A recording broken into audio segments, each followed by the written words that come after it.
Daqueles que amam a Deus. Abramos as nossas Bíblias, livro do profeta Ezequiel, capítulo de número 8. Enquanto você procura o texto, abra junto também o seu coração para receber essa palavra. Glória! Devagarzinho hoje, irmão, porque eu não tenho nem estrutura.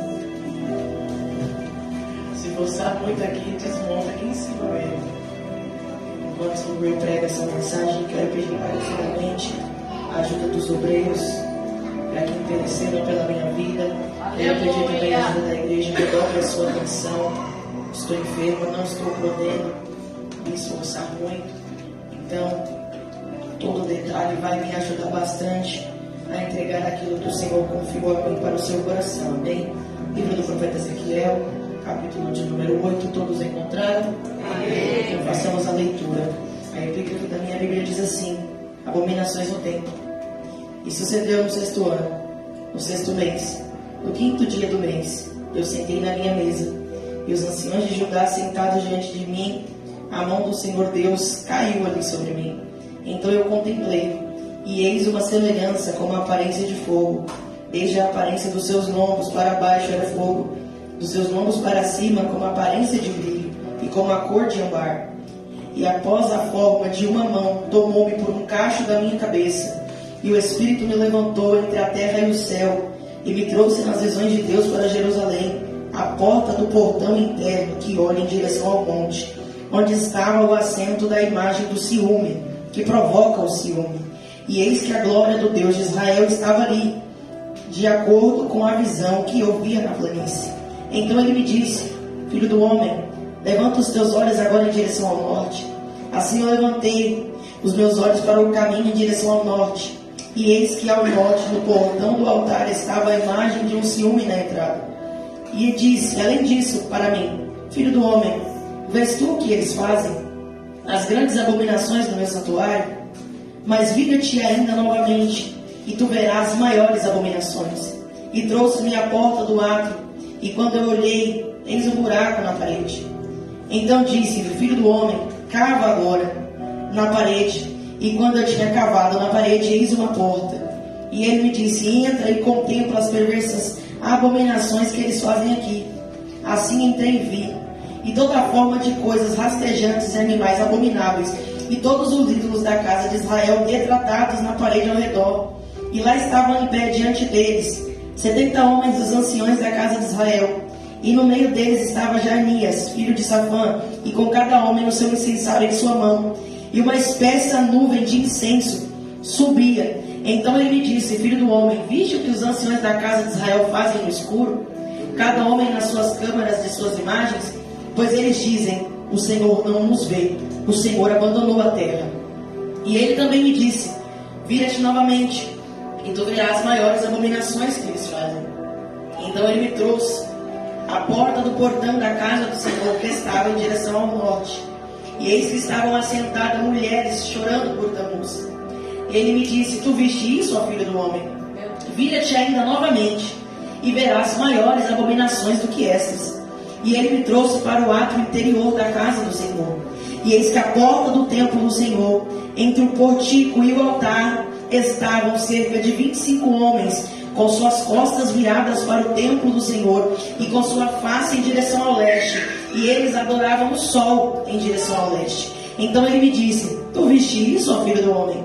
Isto é uma coisa leve para a casa de Judá, porque eles cometeram abominações que cometem aqui, porque enchem a terra de violência, voltaram a me provocar a ira, e eis que eles põem um ramo ao seu nariz. Portanto, eu também trarei com fúria o meu olho, e não poupará, nem terei pena, embora clame aos seus ouvidos em voz alta, ainda assim eu não os ouvirei. Ainda de pé no livro de Ezequiel, abra no capítulo 47. Aleluia! Hoje nós vamos ler Bíblia. Quem não lê Bíblia em casa, vai ler Bíblia no culto hoje. Glória! Capítulo 47. Olha só a epígrafe do texto: o rio que flui do templo. Em seguida ele me levou novamente à porta da casa, e eis que as águas surgiram por debaixo da soleira da casa em direção ao leste, porque de frente da casa ficava em direção ao leste. E as águas desciam debaixo do lado direito da casa, ao lado sul do altar. Então ele me levou para fora, pelo caminho do portão, em direção ao norte, e me conduziu pelo caminho para fora, até o portão exterior, pelo caminho em que olhava em direção ao leste. E eis que ali corriam águas do lado direito.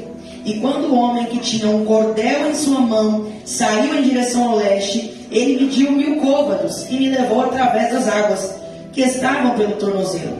Novamente ele mediu 1000 e levou até as águas estavam pelos joelhos. Novamente ele mediu 1000 e me trouxe através das águas que estavam pelos lombos. Em seguida ele mediu 1000 e este era um rio, a qual eu não conseguia passar, porque as águas eram profundas, águas para se nadar, um rio para o qual não se podia passar. E ele me disse: filho do homem, tu viste isso? Então ele me trouxe e me fez retornar para a margem do rio. Ora, quando eu havia retornado, eis que à ribança do rio havia muitas árvores, de um lado e do outro. Então ele me disse: estas águas saem em direção à nação do leste, e desce para dentro do deserto, e vai para dentro do mar, que são levadas para dentro do mar. As águas serão curadas, e sucederá que cada coisa que vive e que se move para onde quer que os rios venham, viverá. E ali haverá uma grande multidão de peixes, porque essas águas chegarão lá, porque serão curadas, e cada coisa viverá por onde este rio vier. E a última leitura agora no livro do profeta Joel, capítulo de número 2. Aleluia! Glória! Glória a Deus. Livro do profeta Joel, capítulo 2, versículo de número 28. A epígrafe diz: o derramamento do Espírito. E acontecerá que, depois, derramarei o meu Espírito sobre toda a carne. Vossos filhos e filhas profetizarão. Vossos velhos sonharão sonhos. Vossos jovens verão visões.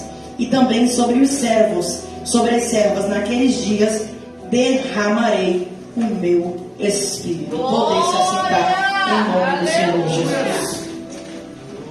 A palavra do Senhor que veio a mim hoje, e eu confesso à igreja que tem 32 dias que o Senhor me deu essa palavra.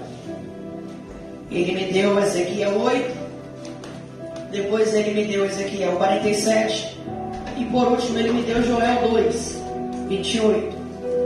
3 pregações totalmente distintas, uma em cada período de tempo. Porém, quando eu cheguei sobre esse lugar, eu já sabia que eu iria ministrar a palavra do Senhor. Porque quem ora, irmão, não é pego de surpresa. Entenda isso. E eu comecei a questionar a Deus. Eu falei: Deus, eu não tenho saúde para pregar. E o Senhor disse para mim: eu sou a tua saúde. Aleluia! E eu sentado ali, eu falei: Senhor, e agora? O que o Senhor quer falar? E o Senhor olhou para mim e falou: lembra de Ezequiel 8? Eu falei: lembro. Aí 47, eu falei: não tem nada a ver. Aí Joel, eu falei: piorou. Aí misturou tudo, virou uma bagunça. Aí ele falou: pois é isso que eu quero falar com a minha igreja hoje. E a passagem vai começar no capítulo 8 de Ezequiel, a qual Ezequiel está na mesa da sua casa, sentado junto com os anciãos de Judá. E eles estavam ali sentados à mesa, reunidos. Irmão, entenda uma coisa: onde tem mesa tem comunhão. Você não convida uma pessoa que você não comunga com ela para sentar sobre a sua mesa. Outra coisa, mesa significa providência. Nunca sentarão à mesa para passar fome. Sempre sentaram à mesa para poder se alimentar. Então entenda que dentro da casa de Ezequiel, juntamente com os anciãos, havia providência e havia comunhão. E é por isso que todos eles estavam reunidos naquele lugar. Mas o que me chama a atenção nesse texto é que quando Ezequiel está sentado junto com os anciãos, um total de 70, vem uma imagem, algo sobrenatural, que não possuía para si uma matéria humana. que do lombo para baixo era fogo, do lombo para cima era brilho. E esse ser que pode ser chamado resplandecente pega Ezequiel pelo cacho do cabelo e arranca ele da terra. Olha só a violência que ele sofre. Irmãos, entenda uma coisa: a Bíblia não é romântica.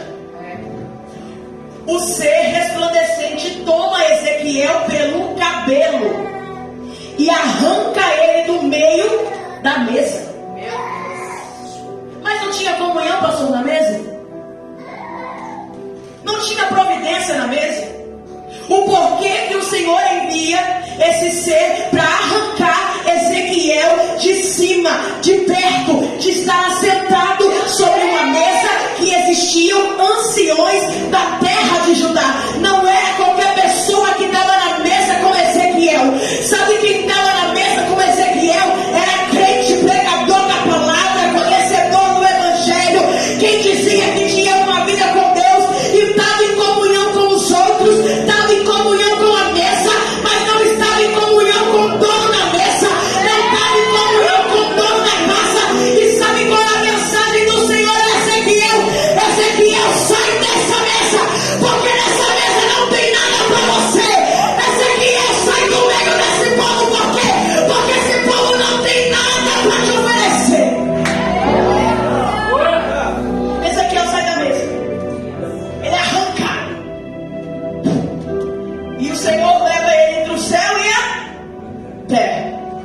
Uma dimensão infinita e paralela entre o céu e a terra. Filho do homem, vamos ali, porque eu quero mostrar algumas coisas para você. E ele começa a mostrar a imagem do ciúme de Deus. O que é a imagem do ciúme de Deus? A arca, a presença, aquilo que carregava a glória de Deus. E vai dizer que a presença de Deus estava dentro do templo. Dentro do lugar tinha a presença de Deus. E o Senhor está olhando para ele e está vendo: você está vendo essa abominação? Aonde a minha presença está? Mas não imagina Ezequiel olhando e falando: mas está dentro do templo. Não era um lugar para estar? Só que ele olha para Ezequiel e fala: Ezequiel, vem cá, eu quero te mostrar mais uma coisa. E ele vem arrastando Ezequiel pelo cabelo, irmãos. Mas se Deus aperta você, você não aguenta. E o Senhor está arrastando o profeta dele pelo cabelo. Sabe por quê? Porque tem coisa, pastora Paula, que a gente não quer ver. Aí o Senhor tem que pegar crente pelo cabelo, tem que sair arrastando. Por quê? Porque está sentado em mesa que não é para sentar, está fazendo o que não é para fazer, está tendo comunhão com quem não é para ter. E o Senhor está olhando para você e está dizendo: nem que eu te arranque pelo cabelo, mas você vai ver aquilo que eu preciso te mostrar. Para quê? Para tu saber quem é que entra na tua casa, quem é que senta na tua mesa. Porque a aparência de Judá tem, mas eu quero ver se tem Judá dentro do coração.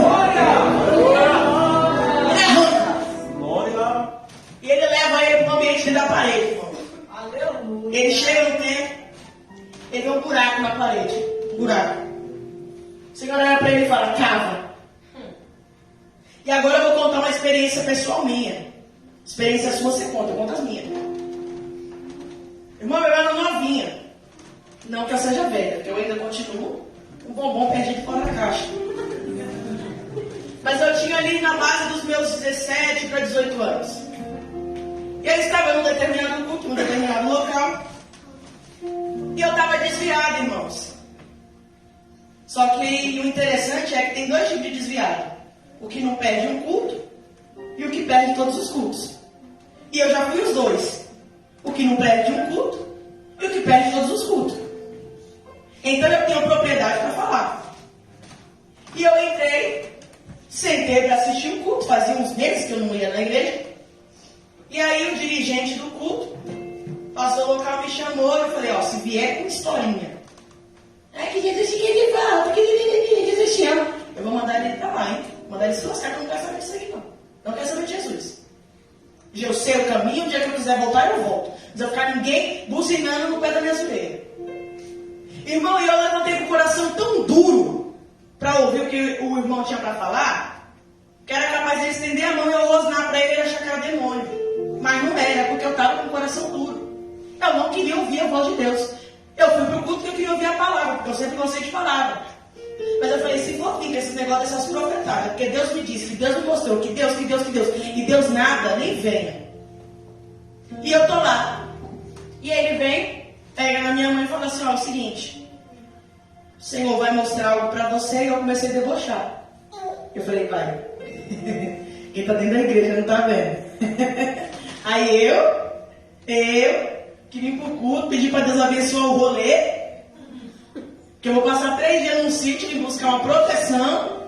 Deus vai me mostrar. E os crentes não vão ver. Eu vou e não vejo de tudo. E eu estava duvidando, irmãos. Só que a gente precisa entender uma coisa. Deus usou uma jumenta. Quem era eu naquelas condições? E ele olhou para mim, a própria. Ele olhou para mim e falou assim, ó, o que Deus vai mostrar para você, você não conta para ninguém. Até acontecer. Eu falei, mostrar. Ideia furada. Ele colocou a mão sobre mim e ele orou. Irmão, eu apaguei. E eu vi, dentro daquele mesmo tempo, essa cena da passagem de Ezequiel. Só que tem um porém. Eu nunca tinha lido esse texto. Não conhecia. E os tijolos daquela parede, daquele tempo, começavam a sair, parecendo Minecraft mesmo, os tijolos caindo.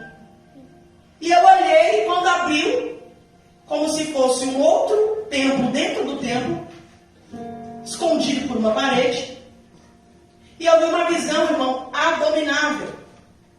Eu vi uma mulher nua, dançando, sobre o lombo, irmão. O lombo é isso aqui, não é isso aqui, é aqui o lombo. Não confunda, é que o nosso lombo é aqui, mas o lombo da Bíblia é esse. Ela tinha um cinto de ferro, com várias correntes. E essas correntes eram coleiras. E tinham todos os homens que estavam naquele templo, acorrentados pelo pescoço em volta daquela mulher. Enquanto ela dançava nua.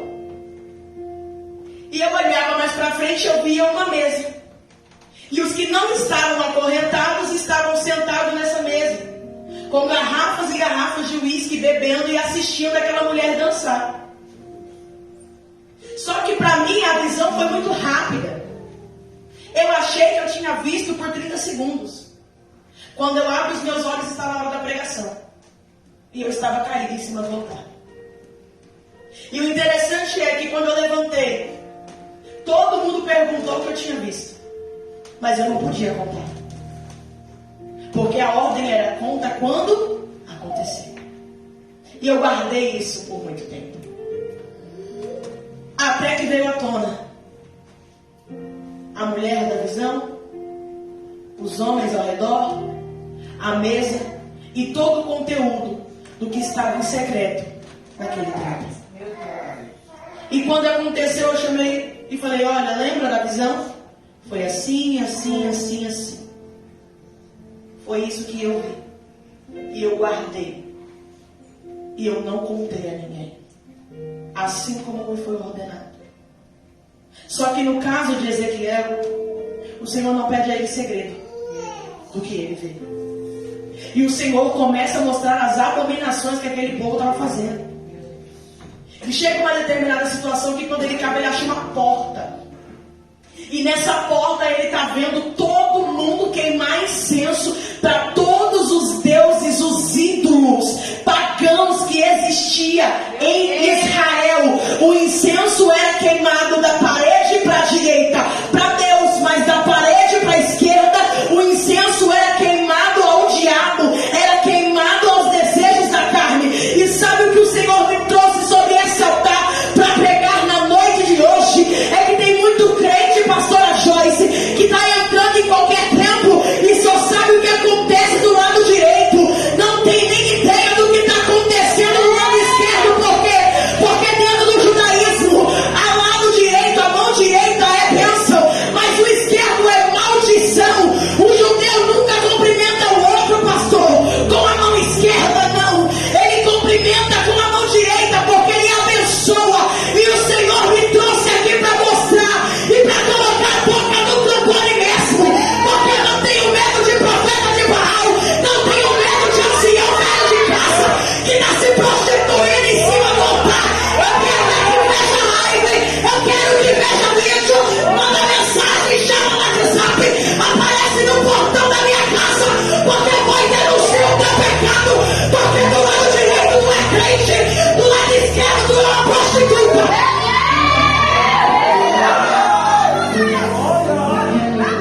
Do lado direito presta.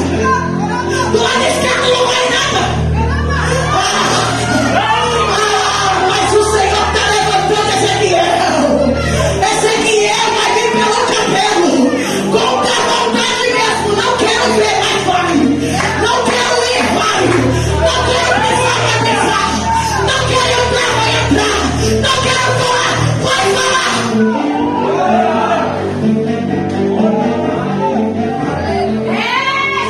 Sabe como estavam os homens? Queimando incenso pro diabo. Com prostituição. Tá pensando que Deus não vai arrebentar? Esse bando de safado sem vergonha que tá em cima do altar com prostituição vai arrebentar sim. Tá pensando que Deus não vai levantar profeta? Pra você que tá errado, vai levantar sim. E foi pra isso que Ezequiel foi chamado.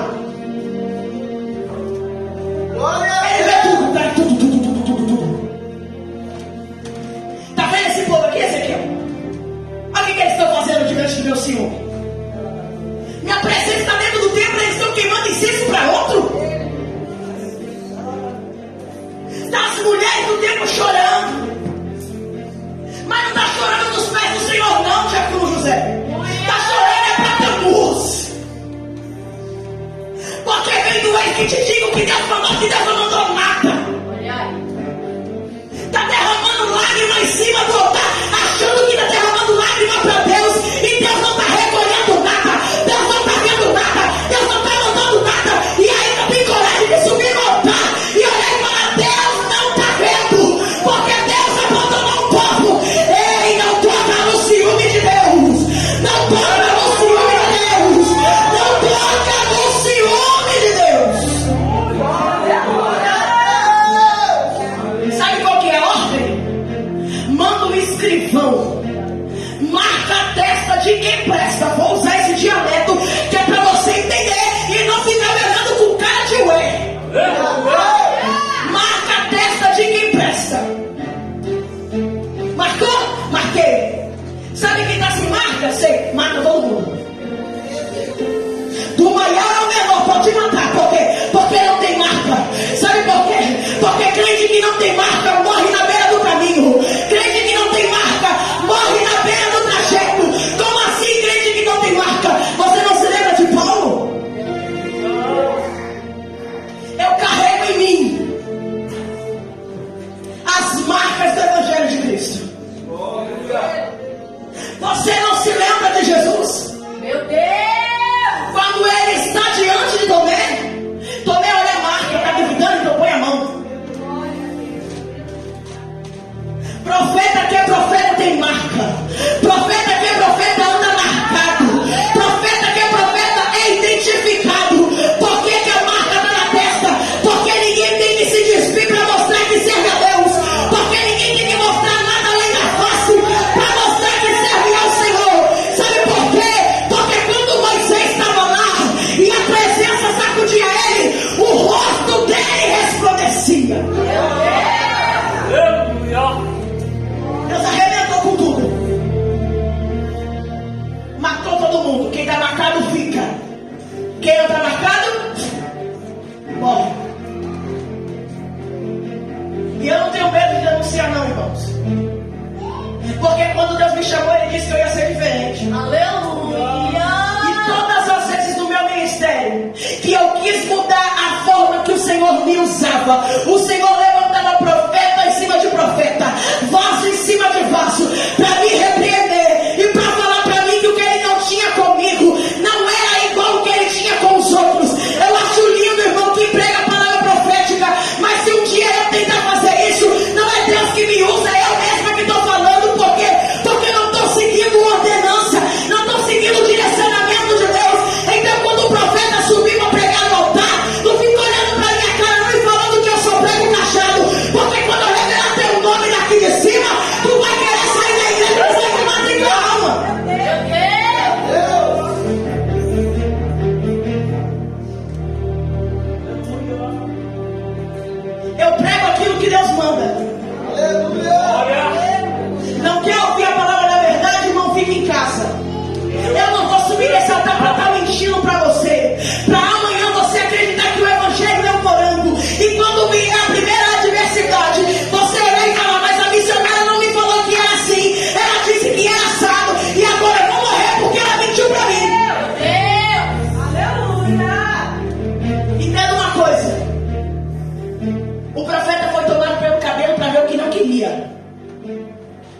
quem é que estava fazendo coisa errada?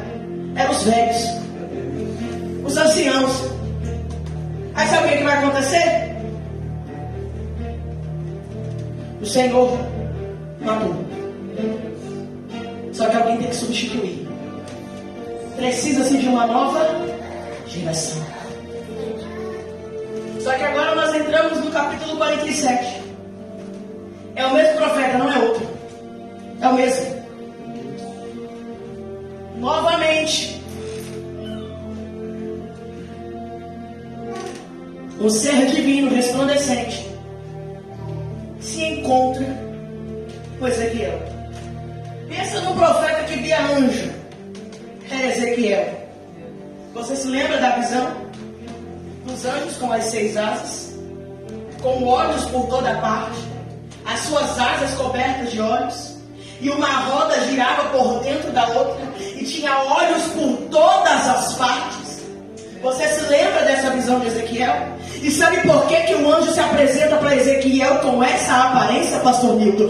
Porque os anciãos, enquanto estavam queimando incenso para coisa errada no altar, estavam dizendo: o Senhor não nos vê. Mas aí o Senhor abre a visão de Ezequiel e mostra para Ezequiel: se tem uma coisa que eu tenho é visão. Se tem uma coisa que eu tenho é visão. Tá achando que eu não estou vendo? Eu vou mostrar para você uma das minhas criações. E agora eu quero ver esse povo falar para mim que eu não vejo nada. Ezequiel está na casa. Aleluia. O Senhor, o ser resplandecente o toma pela mão. Aprendeu, né, Ezequiel? Agora não precisou te puxar pelo cabelo. Você aprendeu que estender a mão pro teu chamado dói menos. Meu Deus. Glória a Deus. Se doer, não me dá a paz no final do culto, não, viu? Que eu não sou sentimental. Tá fugindo do chamado? Não te preocupa. O Senhor está esperando um cacho do teu cabelo para ele lançar na mão. Tá fugindo daquilo que Deus colocou na tua mão? Tá querendo tampar o sol com a peneira? Tá engolindo o rolo, indo embora para casa com aquilo que não te pertence? Não se preocupe, Ezequiel, porque eu tô chegando e eu vou te tomar pelo cabelo. Sabe por quê? Porque você precisa entender que o chamado não é teu, o chamado é meu, o dom não é meu, não, o dom é teu para você usar. Então você vai usar quando eu quiser usar, vai usar da maneira que eu quiser usar. O cargo quem te deu, Ezequiel, fui eu. Então se tu abrir a boca mais uma vez para falar que não aceita, para falar que não quer, para falar que se a pastora chamar para ungir no altar, vai fazer assim com o dedinho que não é para consagrar. Deus vai te tomar pelo cabelo. Ele chega, capítulo 47. O Senhor traz ele para um rio. Você pega uma espécie de cordão e ele vai medindo 1000 côvados. Alguns historiadores dizem que um côvado é como se fosse uma medida da ponta do seu dedo até o seu cotovelo. Ele mede 1000 côvados e tira Ezequiel, pastora Joyce, da margem do rio, aonde ele estava seco. Mais 1000 côvados. Sabe quando você vai entrar na praia e você quer saber a temperatura da água? Você nunca pula direto. Você vem o tornozelo. É isso que o anjo faz com ele. Ô Ezequiel, só sente, Ezequiel, a brisa do mar. Só sente. Isso aqui não é nada perto do que eu tenho para você. Coloca só a pontinha do seu pé. Mas 1000 côvados, 1000 côvados. E ainda só chegou na pontinha dos pés. E eu acredito que Ezequiel olhou e falou: mas essa medida é muito grande. Parece que eu andei muito. Parece que eu orei muito. Que eu jejuei muito. Que eu li muito. Que eu busquei muito. Mas o Senhor está olhando para Ezequiel e está dizendo: mas a água ainda está batendo no teu tornozelo. Então eu acredito que Ezequiel deve ter pensado: um tornozelo está muito pouco. Será que eu posso ir um pouquinho mais fundo? Então o anjo vai chamar Ezequiel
pastora Joyce, Ezequiel se assusta.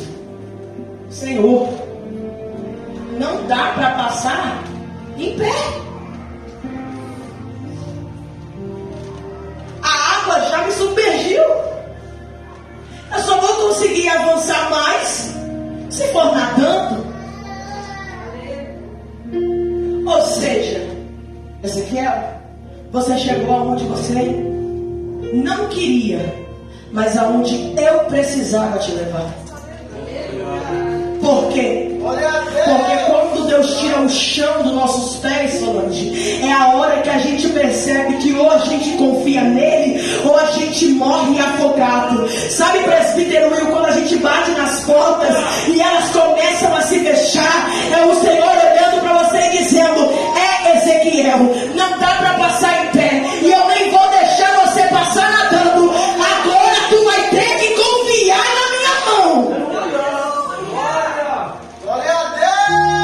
Só que o anjo é aquele que traz e aquele que leva. E ele traz Ezequiel de volta para a beira do rio. Gostou, Ezequiel? Mas o que é esse rio que está saindo da soleira do templo, que sai do lado direito do altar? Por que não do lado esquerdo? Do lado esquerdo está podre. Está saindo do lado direito. E quando ele olha, o Senhor olha e fala: você não viu nada de diferente, Ezequiel? Olha ao redor. E eu acredito que ele faz um 360 no ambiente. E ele vê diversas árvores. Ele olha para o rio que ele estava dentro e enxerga peixes. Mas o interessante é, diaconisa Letícia, que quando ele estava entrando da água, ele não viu que tinha vida nela. Quando ele estava entrando na água, ele não viu que tinha vida ao redor das águas. Sabe por quê? Porque a sua visão só vai ser aberta quando você entrar no profundo. Enquanto você estiver no raso, você não vai ver nada. Enquanto você estiver no tornozelo, não vai ver nada. Enquanto muitas das vezes estiver orando, não vai ver nada. Enquanto muitas das vezes estiver sofrendo, pagando preço, não vai ver nada. Mas quando ele te levar para o profundo, e quando ele te trazer de volta, a visão de Ezequiel não é mais a mesma. Agora a visão de Ezequiel é totalmente diferente. Tem vida aí.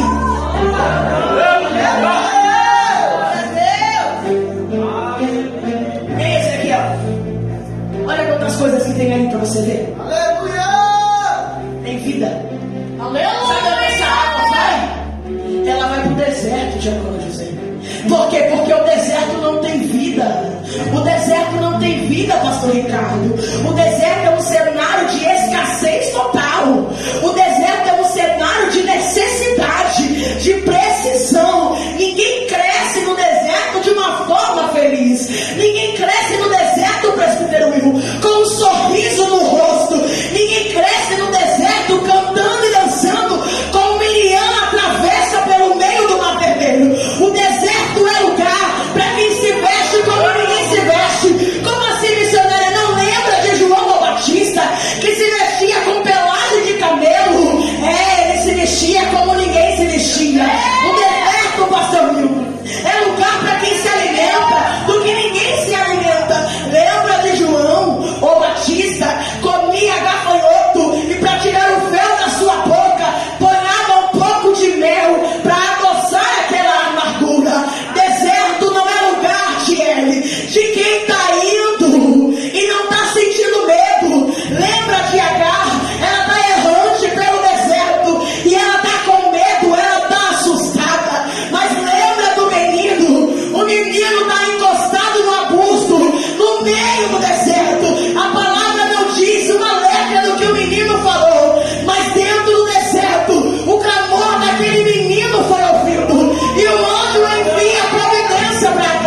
assim arrebatamento? Vai ser arrancado. Assim como a igreja será arrancada da terra. Toda a frieza do coração daqueles que decidirem viver uma novidade de Deus. E Joel 2:28 vai dizer: eu derramarei a minha glória sobre a casa. Glória a Deus! Aleluia! Sabe, os seus filhos e as nossas filhas serão cheios. Sabe, os velhos, agora, eles não vão queimar incenso do lado esquerdo. Agora, eles sonharão sonhos. Sabe, os jovens, agora eles não serão mais levados pelo cabelo para ver aquilo que Deus quer. Eles terão visões. Glória a Deus! Sabe o que o Senhor me fez fazer esse arrodeio todo para você entender? Que a geração passada, a geração dos anciãos que estavam em Ezequiel 8, que era uma geração de prostituto, idólatra, corrompido, beberrão, mentiroso, fornicador, uma geração de fofoqueiro, uma geração de afeminado, uma geração que sobe em cima do altar e está queimando incenso para o inimigo e tem a cara de pau de olhar para mim e dizer que Deus não está vendo, que o dom é irrevogável, que o Senhor não vai tomar o dom, que você não vai ficar preso no dom, porque você também tem vida. É essa geração aí que o Senhor não vai deixar ninguém marcar, mas que o Senhor vai mandar matar. Mas quando uma nova geração surgir, assim como a geração de Ezequiel 47, que não tem medo de dar um passo para a verdade, que não tem medo de dobrar o joelho e orar, que não tem medo de passar processo por amor da palavra, uma geração que não tem medo de ir para o profundo, uma geração que confia, uma geração que tem visão aberta depois que volta do profundo. É essa geração que vai envelhecer para começar a sonhar. É essa geração que vai envelhecer para começar a sonhar. A geração dos jovens que outrora tinham que ser levados pelo cabelo, outrora tinham que ser arrastados pelas mãos. Agora é a geração que terão visões. Sabe, os seus filhos e vossas filhas que estavam aprendendo com as mulheres de Tammuz a chorar em qualquer presença menos na do Senhor, agora eles serão cheios da presença de Deus. Sabe por quê? E eu termino aqui. Porque o plano do jardim nunca foi anulado. Meu Deus. Mudou-se os personagens, mas o plano ainda continua o mesmo. A obra que Yahvé começou, no princípio criou Deus os céus e a terra. A terra era sem forma e vazia, e o Espírito do Senhor pairava sobre a face das águas. E disse o Senhor: haja luz, e houve luz. E disse o Senhor: haja separação entre a luz e as trevas. Sabe qual foi o versículo que você achou que passou batido em Ezequiel 8? Quando o Senhor está olhando e está dizendo: os anciãos estão fazendo isso no escuro, eles não estão fazendo isso no claro. Mas antes disso o Senhor já tinha dito: ai, eles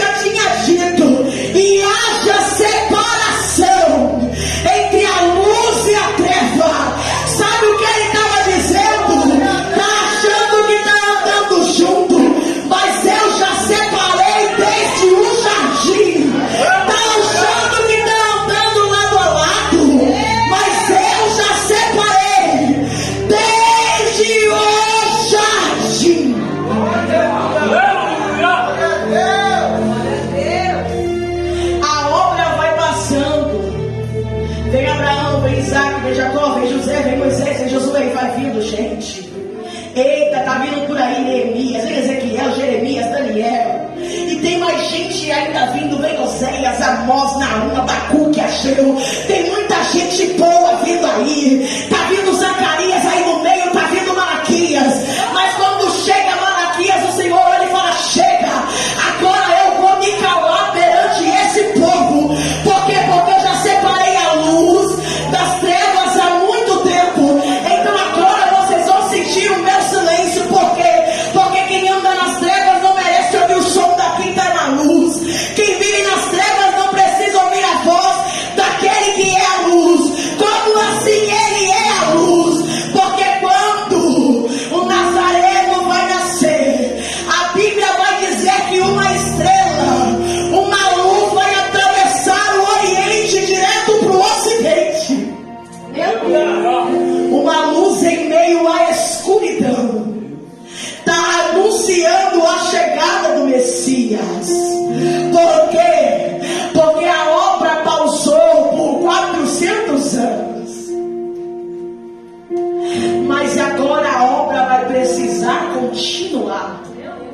Então ele vem, pastor Ricardo, porque a Virgem conceberá. Então ele se oculta por 30 anos e ninguém está sabendo o que ele fazia durante esse período. Mas sabe qual é o interessante?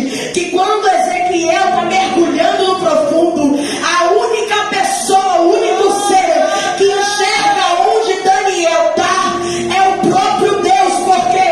Porque quando você está no profundo, ninguém te vê. Quando você está no profundo, ninguém te enxerga.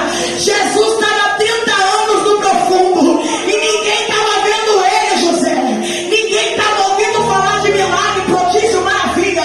Por quê? Porque ele estava no profundo. Mas quando ele completa 30 anos, o ano da maturidade espiritual, eis que ele ressurge. E sabe como ele está vindo em algumas passagens? Andando por cima das águas. Ele está vindo andando por cima das águas. E ali o ministério dele já está na metade. Mas sabe o que vai acontecer? Uma conspiração de quem? De quem já era velho. Por que era velho? Porque desde quando ele era novo já tentava matar. E agora ele já tem 33. E o plano continua o mesmo. E ele aceita o plano. Judas trai, beija o rosto. Ele se entrega, caminha, cai, recebe ajuda. É açoitado, cuspido, chicoteado. É pregado naquele madeiro por amor da minha e da tua vida. Glória a Deus. Escuta a multidão clamar que prefere Barrabás a preferir ele, depois de tudo aquilo que ele fez pela multidão. E aqui eu tenho uma palavra para você. Profeta de Deus não é escravo da gratidão. Por quê? Porque desde o princípio o Senhor já mostra que o povo é ingrato. O Senhor já mostra que o povo quer receber. Receber o quê? Os atributos do dom. Mas o povo não quer entregar o quê? Uma palavra de salvação para o dono do dom. Meu Deus! Ele morre. Ele toma para si a chave da vida e da morte. Após 3 dias ele ressuscitou. Passa a quaresma na terra, terminando seus ensinamentos. Libera a promessa. Ficar em Jerusalém até que do alto seja revestido de todo o poder. Aí sim, ir de pregar todo o evangelho a toda criatura. Todos foram cheios com a presença dele em Atos 2. Os seus discípulos estão pregando, fazendo milagres, prodígios e maravilhas. Mas ele derrama uma promessa: eu vou ao Pai, preparai para vós um lugar, mas todavia não vos deixarei órfão. Eu enviei o Consolador. Eu enviei o Consolador. Porque no princípio é Deus que faz tudo. No princípio é Deus que cuida de tudo. Mas no meio Jesus chega e começa a intermediar o caminho. E começa a fazer tudo para o Pai. Mas aí o povo não suporta a presença de Jesus e começa a negar, começa a trair. Então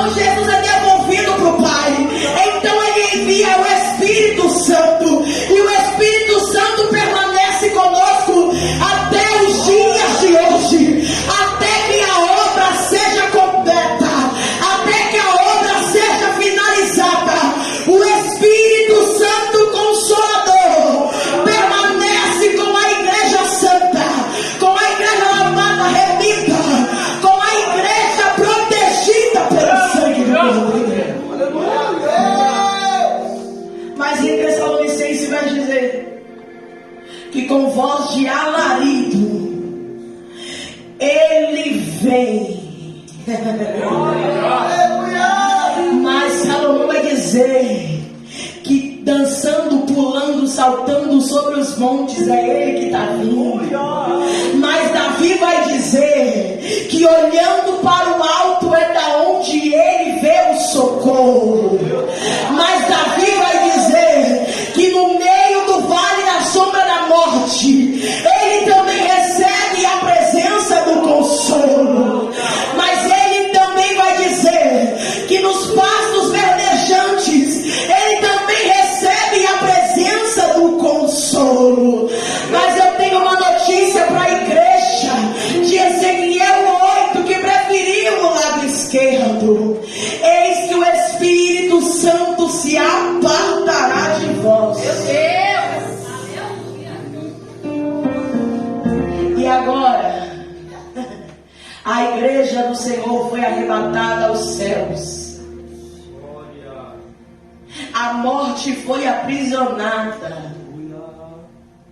Satanás foi solto com seus cavalos e cavaleiros, trazendo a peste, a fome, a sede, as guerras, as catástrofes naturais. Essa é a vida daquele que aqui ficar. Sabe por quê? Porque a obra que começou em Gênesis 1 está prestes a terminar. O relógio do Senhor está contando os segundos para que Ele venha buscar a sua igreja. O relógio do Senhor está contando os milésimos para que Ele venha buscar a sua igreja. Falta pouco tempo, Diácono José, para a obra dele terminar por completo, porque aqueles que ficarem ainda terão uma segunda oportunidade. Novamente Cristo virá sobre as alturas, mas dessa vez ele não vem só, a igreja descerá juntamente com ele. E quando a igreja descer, vai ser a última oportunidade daqueles que aqui ficaram e venceram as dificuldades da morte e não cederam às propostas de Satanás.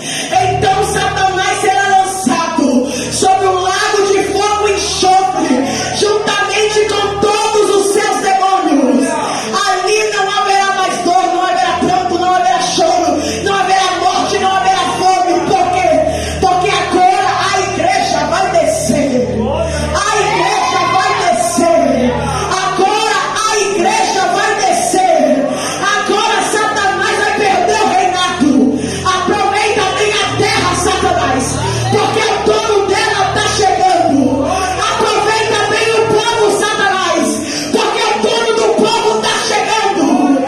Aproveita bastante, porque o Senhor que se encontra com a noiva e não gosta da prostituta está chegando para buscar as noivas dele. E quando a igreja descer, isso aqui é Bíblia. Últimos capítulos de Apocalipse 22. Olha só o que ele disse. Eu sou o Alfa e o Ômega, no versículo 13. O princípio e o fim, o primeiro e o último. Abençoados são aqueles que praticam seus mandamentos, para que eles tenham direito à árvore da vida e possam adentrar pelos portões da cidade, porque ficarão de fora. Isso aqui é Bíblia, presta atenção. Os cães, os feiticeiros, os devassos, os assassinos, os idólatras e quem quer que ama e pratica a mentira. E eu enviarei o meu anjo para testificar essas coisas na igreja. Eu sou a raiz e a descendência de Davi, e a brilhante estrela da manhã. E o Espírito e a noiva dizem: vem. E aquele que ouve, diga: vem. Só tem medo do arrebatamento quem está cru. Só tem medo do arrebatamento quem não tem medo de perder.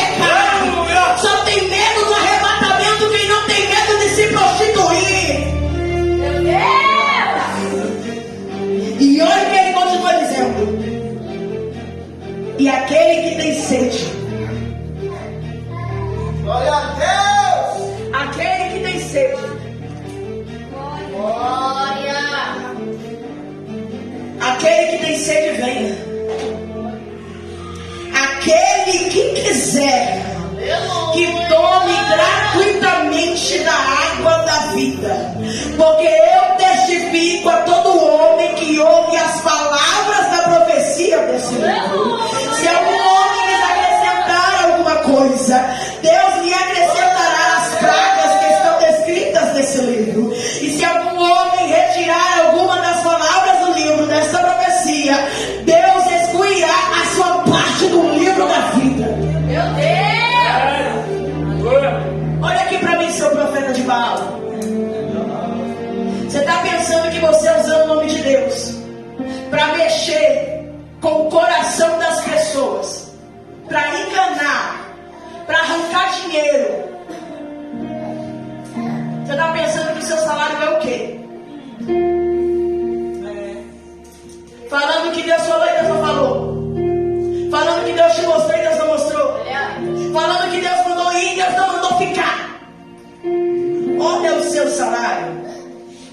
Deus lhe acrescentará as pragas deste livro. Deus excluirá a sua parte do livro da vida e da cidade santa e das coisas que estão descritas neste livro. Aquele que testifica essas coisas diz: certamente eu venho rápido. Glória a Deus. Eu não estou pregando a história da carochinha. Eu estou pregando que ele avisou há mais de 2000 anos atrás que ele viria rápido. Aleluia. Amém? Assim seja. Vem, Senhor Jesus. A graça do Senhor Jesus Cristo esteja com todos. Amém. Olha aí. Aleluia. Aqui se conclui a obra do escritor da vida. Pastora, prepara os jovens para louvar para mim, por gentileza. Glória a Deus. Lembra que o escriba marcou quem ia viver? Lembra que o escritor deixou marcar o seu próprio filho? Lembra que o escritor deixou marcar as rochas? Lembra que o escritor marcou você com o sangue que foi derramado daquela cruz? Lembra que o escritor marcou esta geração com o suco da Santa Ceia, que é tomado todos os meses por vós? E agora o escritor conclui a sua obra. E sabe qual é a palavra que ele deixa para concluir a sua obra? Paz. Paz. Paz. Paz esteja com todos. É a paz que está com todos. É a paz que está com todos. Viveram tribulações, mas agora a paz está com todos. Passaram por tribulações, mas agora a paz está com todos. No mundo tereis aflições, mas tem de bom ânimo. Porque eu venci o mundo. Paz esteja convosco. Nós vamos adorar o Senhor. E você vai se colocar de pé. Porque Deus não fala com o profeta preguiçoso. Mas quando eu falo se colocar de pé, eu não estou falando de você levantar só da sua cadeira. Eu estou falando de você se prostrar para adorar o Senhor. Porque de nada me serve você estar em pé na tua cadeira e o teu coração está trancado. Então você precisa abrir a sua boca para adorar o Senhor. Sabe por quê? Porque ele vem rápido. Glória. E se hoje for a sua última oportunidade, entenda bem o que eu estou falando. Ah, você quer estar falando que eu vou morrer amanhã? Você vai? Não. Eu estou falando que amanhã ele pode te deixar e riscar o seu livro no nome da vida. É isso que eu estou falando para você. Eu estou falando que se você não tomar um posicionamento, amanhã o diabo vem, arrebenta a porta da tua casa na bicuda e faz tudo o que ele quer. É isso que eu estou falando para você. Porque ele já te avisou que ele está vindo rápido. E você está aí parado. Ele te avisou que ele tem pressa. E você está esperando ele vir puxar pelo cabelo. Ele já puxou pelo cabelo. Ele já trouxe pela mão. Ele já mergulhou você. Ele já trouxe de volta. Ele mostrou tudo. Ele deu sonho. Ele deu visão. Ele encheu do Espírito. E agora que chegou a hora dele concluir a obra, você tem que estar de pé. Glória a Deus. Aleluia. Porque hoje o Senhor conclui Aleluia. a promessa que ele derramou sobre a sua vida. Glória a Deus. E que seja declarado de cima deste altar sobre a tua vida, que a paz do Senhor adentre o teu lar, que a paz do Senhor entre dentro da tua casa. Amém? Vamos adorar Jesus. Glória a Deus. Glória a Deus.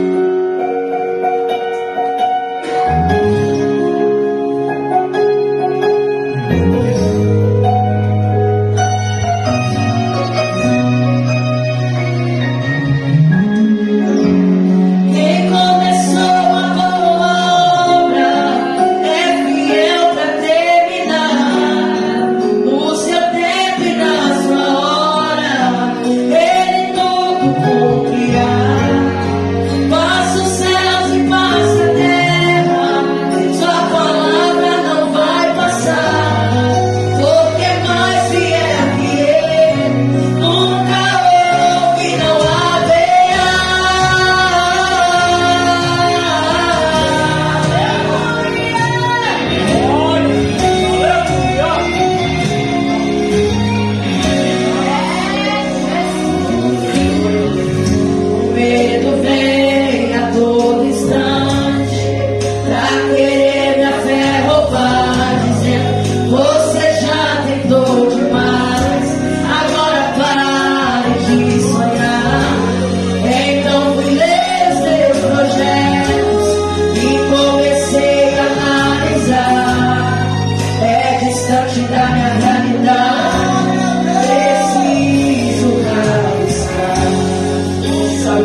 correndo. Tu não percebeu essa crise não, Gideão? Que tudo aquilo que plantaram os midianitas vinham tomar para si. Porque tu correu do meu chamado. Foi por isso que eu permiti tu passar tudo que tu passou. E digo para ti hoje, eu te trago para o profundo. Isso não é nada do que eu vou fazer contigo. Ah, mulher, te prepara, porque hoje na madrugada, naquele quarto, eu vou ter um encontro contigo. Porque tu pediu, não pediu? Senhor, eu quero que o Senhor tenha um encontro comigo aqui. E não te preocupa, porque hoje eu te espero na madrugada. Hoje eu te espero sentado à beira da tua cama. Porque hoje eu preciso tratar com você. Porque ainda está se rendendo. Começa a ver e pede para mim fechar a visão. Está com medo de entregar o recado por quê? Sou eu o Deus que fala na tua boca. Eu sou Deus que falo na tua boca. Porque por muito fizeram acreditar que eu não era o Deus que falava na tua boca. Mas hoje eu desço com uma certeza dentro do teu coração. E eu ando a raiz desse trauma. Porque o que causaram na tua vida espiritual foi um trauma. E sabe por que eu estou falando perante a igreja, no meio de todos? Porque vão olhar e vão ter que vitoriosar com você. Vão contemplar, porque tu é vitoriosa. E vão ter que olhar e se alegrar com você. Vão ter que ver e dizer, não era mesmo que Deus falou que ia fazer na vida dela. E olha só que bênção que está fazendo. Porque dentro deste lugar, nesta terra, neste altar, tu não precisa se reter para falar da minha palavra. Aqui não tem corrente. Pastora Paula, vem aqui em cima rapidinho.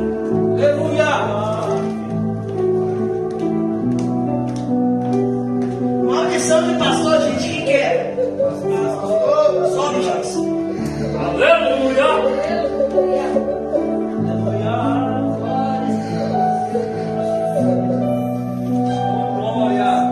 Quebra isso daí. Quebra essa corrente que colocaram nos pés dela. Tira essa trava que colocaram na boca dela.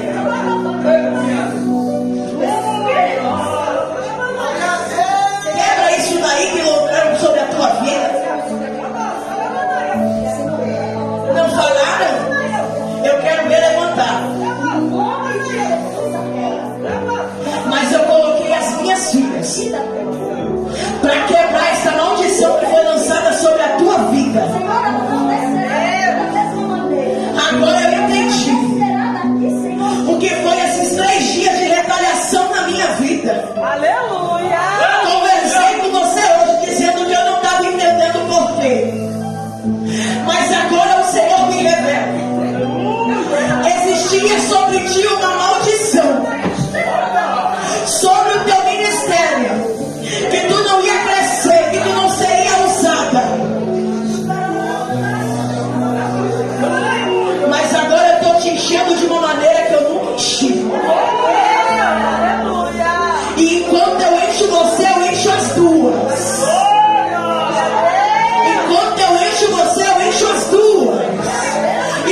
4. Conte comigo 5. Conte comigo 1. Conte comigo 2. Conte comigo 3. Eu comecei de baixo. Aleluia. Quebrei 2, quebrei 3. Quebrei 1, quebrei 2, quebrei 3. Quebrei 4, quebrei 5. Hoje eu quebro a maldição da cabeça.